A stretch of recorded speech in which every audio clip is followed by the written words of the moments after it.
আমি আমার মেয়েকে সেই যুবকের সাথেই বিয়ে দিব। একজন মায়ের হৃদয়ের কথা। Emotional Islamic speech. একজন মা যখন বলে, আমি আমার মেয়েকে শুধু কারো ঘরে নয়, আমি আমার মেয়েকে নিরাপদ ঈমানের আশ্রয় দিতে চাই, তখন বুঝে নিন এই কথাগুলো স্বপ্ন নয়, এগুলো দোয়া থেকে জন্ম নেওয়ার সিদ্ধান্ত। আজ আমি বলবো আমি কেমন একজন যুবকের হাতে আমার মেয়েকে তুলে দিতে চাই। প্রিয় দিনী ভাই ও বোনেরা, আমি একজন মা।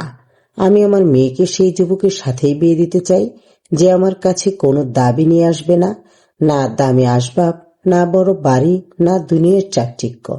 আমি এমন একজন জামাই চাই যে শুধু এই কথাটাই বলবে, আন্টি, আমি আপনার মেয়েকে জান্নাতের পথে নিয়ে যেতে চাই।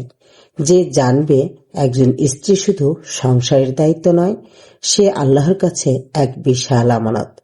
আমি সেই যুবককে চাই যে আমার মেয়ের ক্লান্ত মুখ দেখলে রাগ নয়, ভালোবাসা দিয়ে আগলে রাখবে।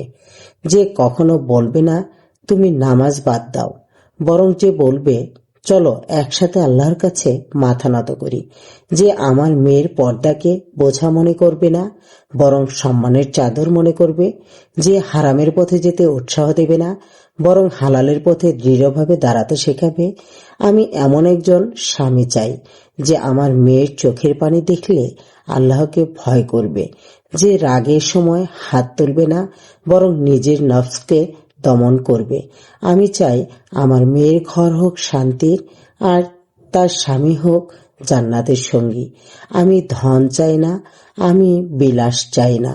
আমি চাই একজন আল্লাহভীরু পুরুষ, যার হাতে আমার মেয়ের দুনিয়া নিরাপদ, আর যার সাথে তার আখিরাত আলোকিত। ইনশাল্লাহ তেমন একজন যুবকের সাথে আমি আমার মেয়েকে বিয়ে দিব।